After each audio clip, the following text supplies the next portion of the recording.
Hello student, good evening. Accountancy class 12 chapter number 2 part 4.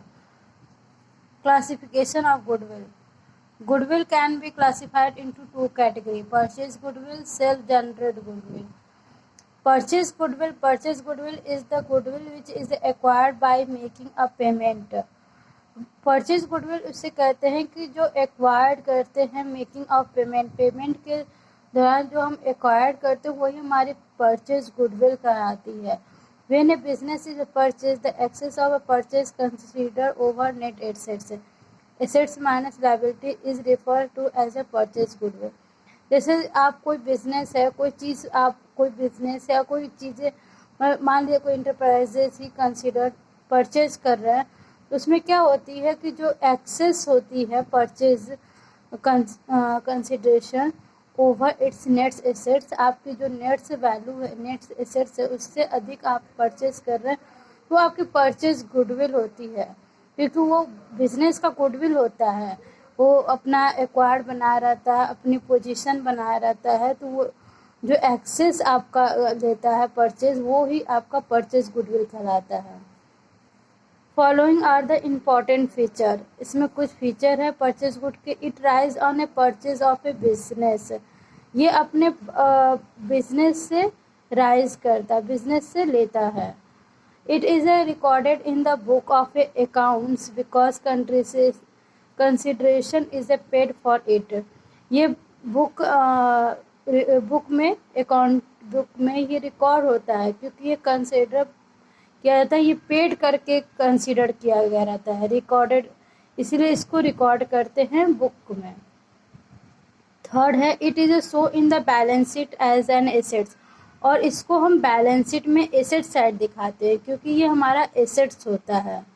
It is a amortised over its useful economic life. ये इसको मतलब depreciate भी होता है, depreciate करना over its useful economic life. ये हमारे इकोनॉमिक लाइफ के लिए यूजफुल होता है.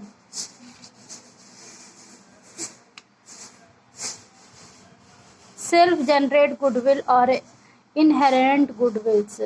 Self generate it is a internally generate goodwill which is the rises from number of a characteristic और attribute which a non going business possesses. इसमें क्या होता है कि ये सेल्फ जनरेट गुडविल में होता है कि आप खुद से इसको जनरेट किए, खुद से अपनी गुडविल बनाया है, उसी को हम सेल्फ जनरेट गुडविल कहते हैं. इसमें the following are the important feature of a self generate goodwill. It is a internally generate over a long period of a time. ये इंटरनली जनरेट होता है और बहुत लंबे समय के बाद ये होता है. सेकेंड पॉइंट है a true cost cannot be placed on this type of goodwill. Its evaluation depends on the subjective judgment of the valuer.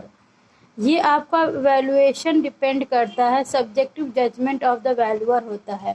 ये एक तरह का आपका जो गुडविल होता है, इसको बोला कि a true cost can not be place on this type of goodwill. इसकी कोई जगह नहीं ले सकता है. एक ट्रू कॉस्ट होता है, ट्रू गुड कॉस्ट होता है. इसको वैल्यूएशन पे डिपेंड करते हैं, subjective judgement of the valuer होता है.